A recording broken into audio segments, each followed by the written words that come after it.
Good morning, everybody. This is Doug Friend from Historical Board Gaming. I wanted to give an update on a few things. Let's see. I want to start with some of our games. Um, Midway. I know a lot of people know that we have it, it's ready, and it will be out by the end of April. I'm working on it now to get it on the website. We have videos for it and all that good stuff. We got sets made, everything's produced, ready to go, just waiting on me. So that is on my agenda to get it done. So it'll be out. Global War 2025 Meltdown. The plastic pieces are in production. They've been in production for several weeks now. I should have them in hand, I hope, in 2 to 3 weeks. Go through some QC, and so a matter of a month, no, not a month, 6 weeks to 2 months, we should have it for sale. So Global War 2025 pieces are produced. We got them in 5 colors. The 6th color is black, which is the Caliphate. We're going to 3D print it because we want to have its own unique units instead of having, the Chinese set done in black for them. So that's what we're doing there. So they're both close. Midway's finished, it'll be out, and then we've got 2025 Meltdown, and then it'll be available. And then after that, I've been, as you know, been working on Global War 1914. Boy, it's been a bear, but we're trying to make it very fun to play, very global, which has been the hard part. We've got random event cards and things like that. We pulled it off the show, everybody, for a couple reasons, because we're really modifying a lot of things, and we're going back and modifying the map, the base map, and making areas larger. We started that about a year ago, but it takes a long time because the artist has to go through with all the different coastlines, and I'm telling them to make this bigger, that smaller, all that stuff.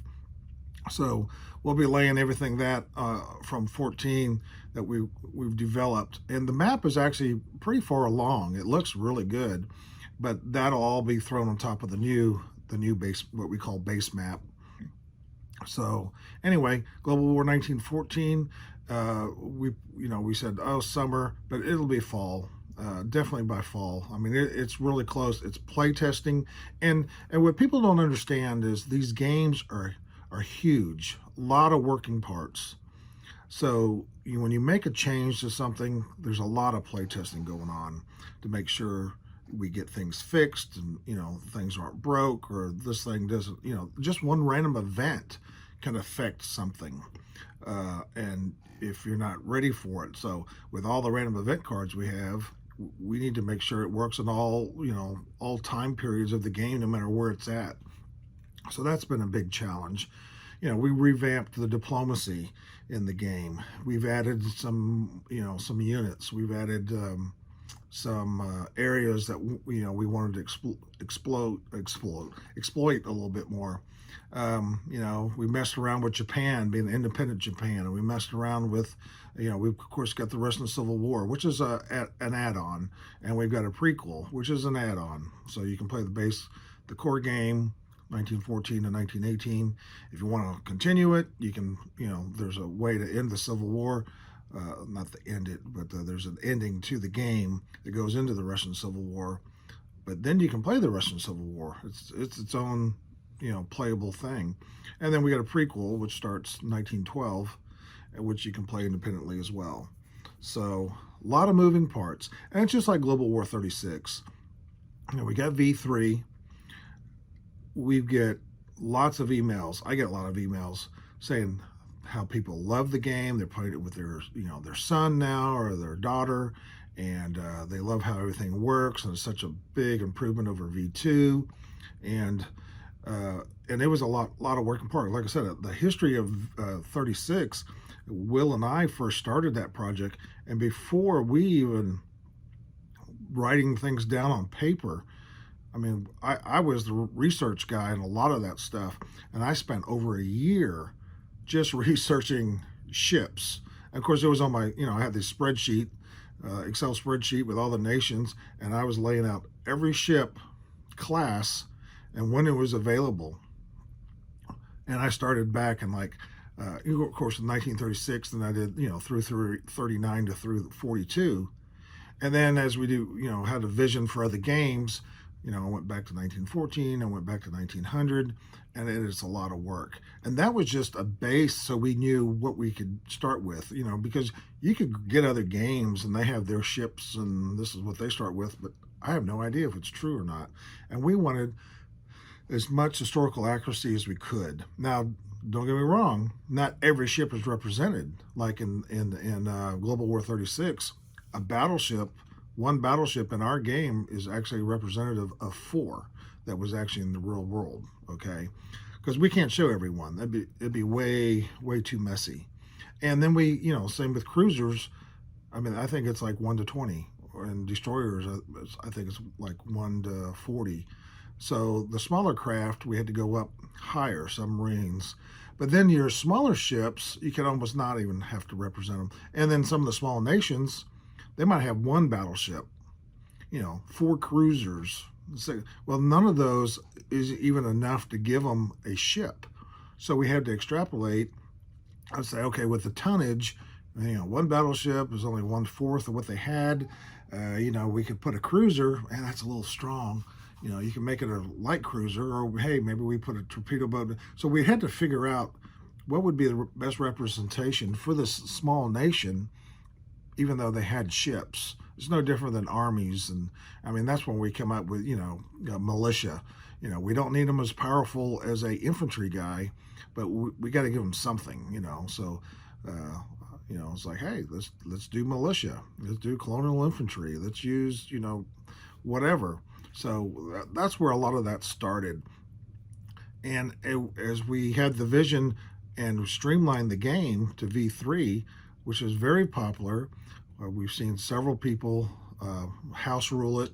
And V3 is a great game, great standalone. And I know there's still people going, why didn't you make this nation its own nation?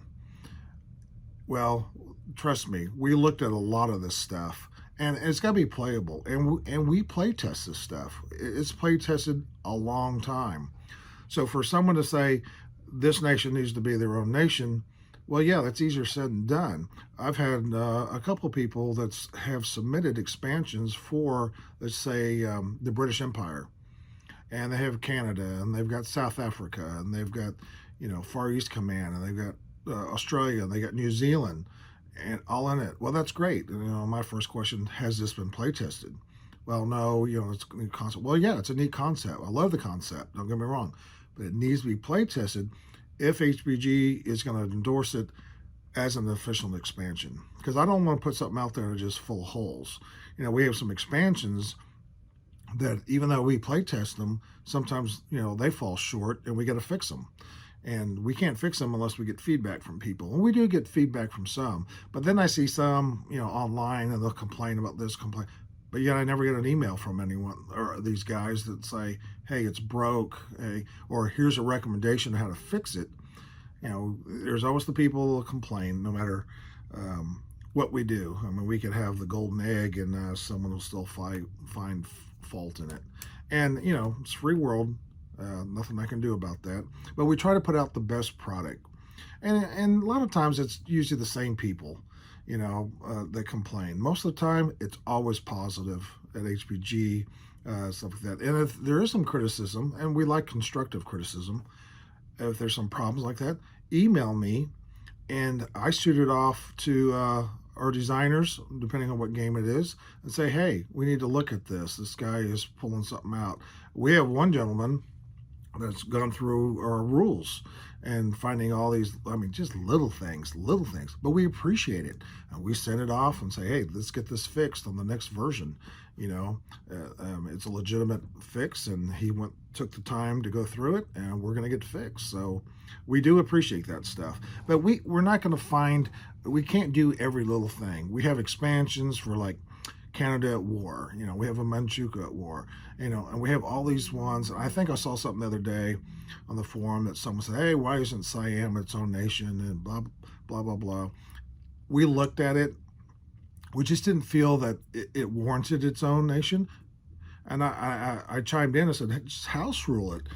I mean, don't sit there and knock HBG because we didn't do it. If you like it, house rule it. Or if you think it needs to have a no expansion and you can justify, a setup for it and all this stuff, submit it to me and we'll look at it. But a lot of times, our resources are really spread. Like Global War 36 V3, playing along great, but we do get input. We still have some people say, hey, what about this? And it's not really explained very well. And we have an errata sheet and we have a fact sheet on it to explain some things and fix some things. But V4 has already been in the works for a year. It'll be in the works another year.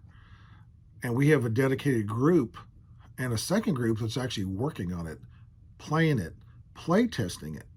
So when we do submit the map and say, here's V4, it works. It's 99% great. There's always going to be people who don't like what we did on a change, but we're doing it to fix it, to streamline it, to make it better. We can sit here and go, we're going to add Canada to the base game. We're going to add Siam to the base game. We're going to add all the Axis minors like Finland, Romania, Hungary, Bulgaria. Now you've got a 3 to 4 day game, and we've got to make a limit of what we can do. If we're going to do that, we might as well play the Europa series by GDW or GRD.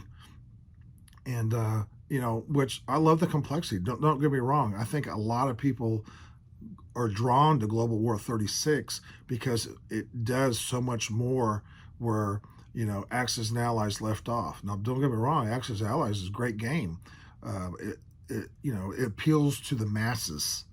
Whereas Global War 36, we knew it wasn't going to appeal to the masses, but it was going to appeal to a group of people that wanted more out of the game, more realism, more historical accuracy, things like that, because we do research and spend tons of time on this stuff. We don't just throw stuff out there. I know sometimes you people think we do, but we don't. Because we're fallible too. We don't have all the answers, but we definitely try.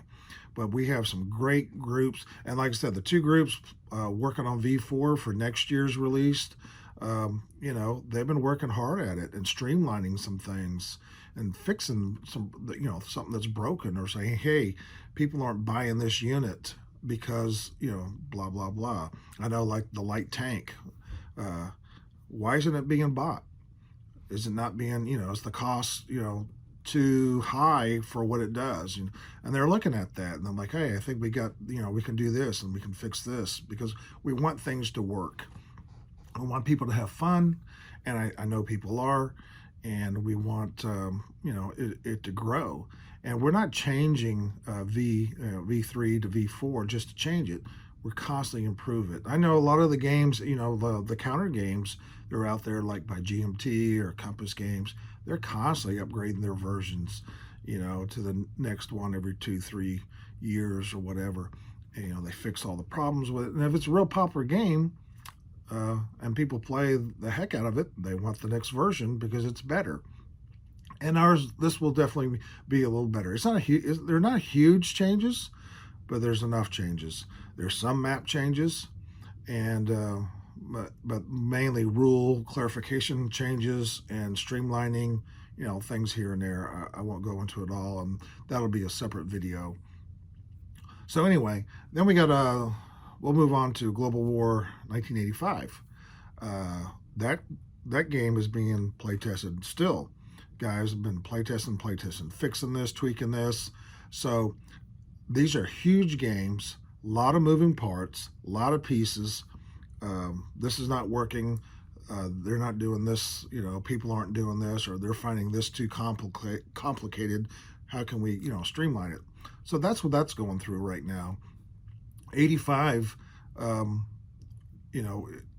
originally I said, well, maybe by the end of the year, it'll probably be spring of the following year, spring of 2022, which is really not that far off, a year away. So, like I said, a lot of things going on there. And we got Global War 65 that's been worked on. maybe the end of next year. And we've got a couple other games. We got several other games being worked on. A couple surprises that we haven't really told people about.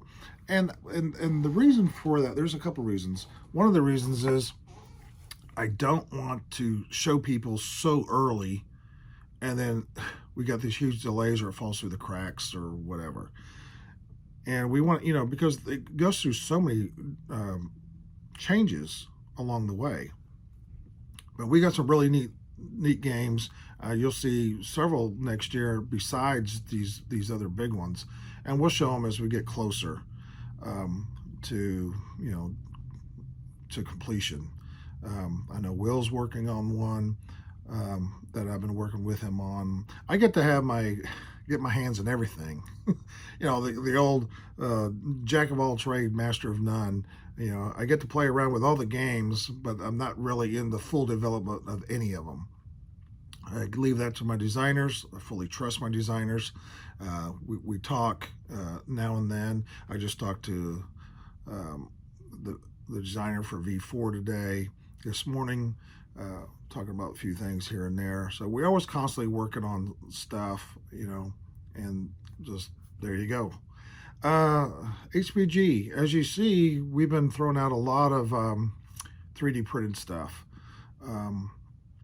I think over the last month, I kind of expanded our dice into different ones, excuse me.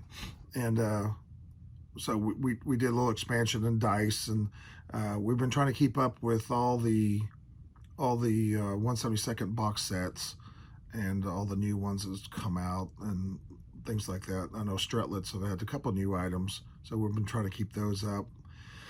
And hopefully you've been checking those. We got new markers. I've got some new rondels coming up in the next, probably next week. I just approved the colors. Let's see, I've got them right here. So, got some new ones. And some of these, it just depends on game. We got some for the 1914 game. There's a few more for 36, 1985, things like that. So always working on stuff. We've got some task force markers we're still working on, and a lot of things in development on items. The 3D. Now, 3D stuff, we've been giving out some free items, like, hey, order $35 and over, and put the word free or whatever we're giving out, and you'll get them thrown in your basket. And I said, don't send me an email, don't send me a phone call, don't put it in Messenger, don't, do smoke signals, because there's so many ways to contact. And, the orders are going out, and then someone sends an email, and I don't see it, their order goes out, I'm sorry, it wasn't in the notes. They get mad, and I try to be specific. And please be aware, these are free items. We are asking you to place an order, and a lot of people say, "Well, I need some more pieces here and there," but we're trying to throw in free items. Now we do have it, and free items. So I've said before, some people get upset because I ordered on Saturday. It ended on Friday, but I'm a great customer. You should throw them in there. Yeah, I get that, but we can't do it all. I have specific guys that actually pack the orders, and they don't know you from this other guy. Oh, he's a great customer. I'm going to put the free ones in there for him. They know the look. Sometimes I come over there and override. Hey, this is one of my designers, I need to send him this, and we put stuff in a package or whatever, things like that. I do have some new item I want to give out as a free 3D item. We have, a couple things. We developed our own World War I decals. They look just like the rondels, and some are they're round, and there's some flags. So we have 8 different ones. So I want to give those out as an item free, along with, I've got this really neat cool tank. Let's see, Panzer IV H It's like the Panzer IV that I already have, HBG already puts out. It's in plastic. That one here. That's a G version. The H version, H/J, there's no difference in the look. The gun's the same. The armor's the same. I think the difference in the H and the J was some kind of mechanism that turned the turret. So you won't. So if you need an H or J, we're going to give 5 free ones, 3D printed of those. So along with, I'm going to put a decal sheet in the bag, and I'm also going to put some coasters in there. So it's kind of a big deal this time. It's 5 free 3D printed Panzer IV H's/J, and a set of coasters.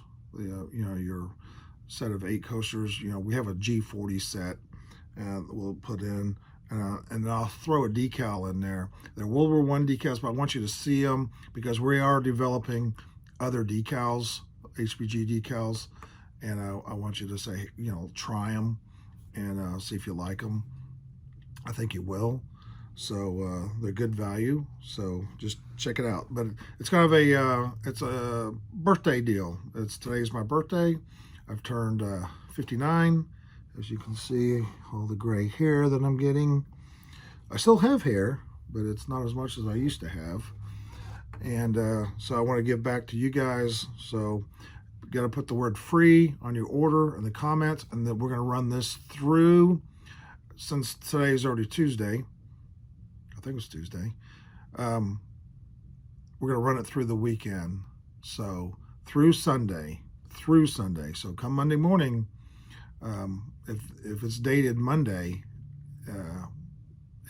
you won't get it free. Okay. So you need to put the word free or birthday or something on that comment, and we'll place it in there for you.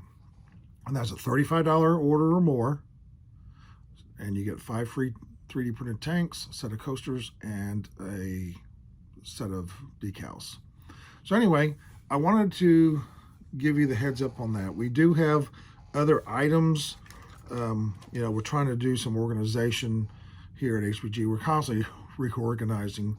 We have grown over the last year and a half through coronavirus. People stayed at home more, wanting to game more. So we're trying to, make some modifications here and give out, what you guys are wanting. But I think you're going to be happy with some of the new items coming down the road. So I know there are people who are like, we're trying to get ready for 1914. Well, we are going to have, let's back up. Midway, they're 3D printed items.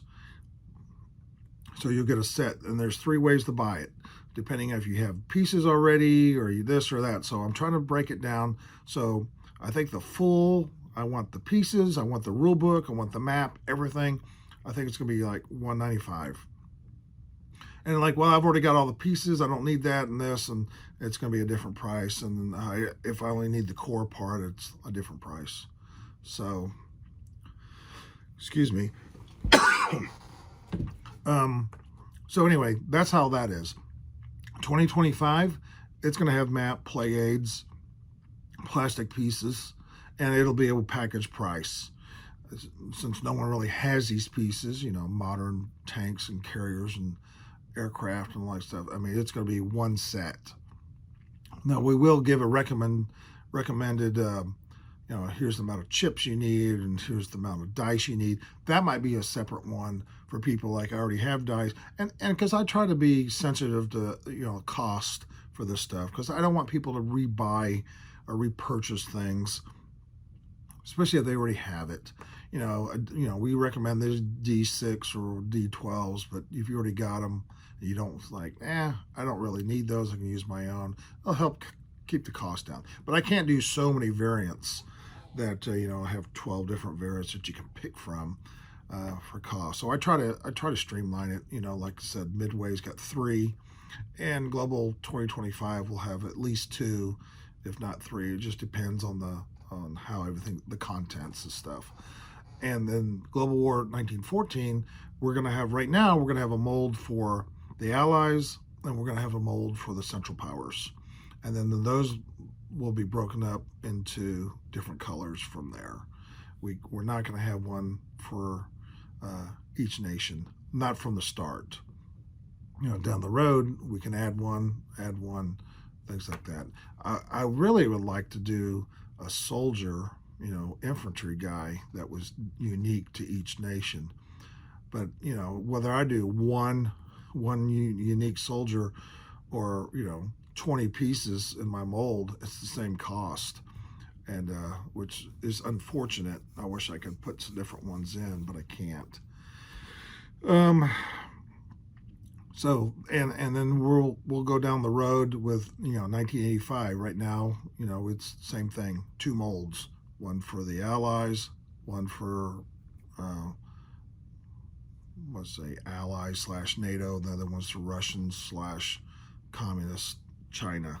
So right now we're looking at 2 there. I really need to do 3 molds for that one, but we'll see. So anyway, and with 3D printing going the way it is, who knows? Maybe we 3D print some of the pieces. We're getting better at it. If you haven't tried some of our stuff, please do. If you never tried any of our 3D pieces, in the comments, just ask for a free one. Just put down, you'd like to try one of our 3D printed items. So, we'll gladly throw one in there for you so you can check it out. But other than that, I do wish everyone a good week, and I'm glad you checked in with us. Again, let's see. One last thing. Let's revisit Global War 36. HPG has been doing Global War 36 for a number of years now. We have a really good product. I know there's a lot of people that like it. I'm seeing people, house ruling, their game and things like that. And, there's over 40 expansions for Global War 36. 40. So we've touched on a lot of different ones, some more popular than others. And, we've always had a few people that have submitted suggestions, and we've done a few of the expansions, but most of them were all done in-house. So, they're endorsed by HPG. Global War 36, is HPG's product. So other people are trying to do, their thing. And there's some good maps out there. I know Sireblood's got a map that's very well done. And of course, it's different than Global War 36. He's got his own gameplay, more of a tournament play game. And I don't know if people have been watching. We had several people play that Winter Solace, where 3 different people on YouTube were playing each other. I have mixed feelings about that one. There were some good things and not so good things that went on in that game, but that's another story.